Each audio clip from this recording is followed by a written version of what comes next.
To make your paper plate llama, you will need a paper plate, scissors, tape, a writing utensil, and some crayons or markers to color. The first steps include cutting your paper plate in half. With one half of the paper plate, you will draw out and cut the llama's head and neck in 5 oval pieces that makes the llama's legs and tail.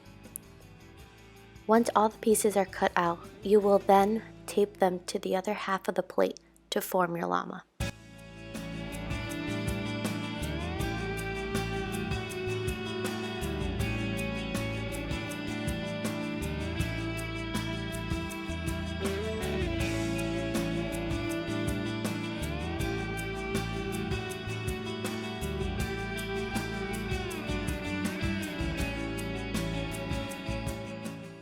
And now time for the fun part. Using crayons or markers, you will add final details to complete your llama. I hope you enjoyed. Thanks for watching.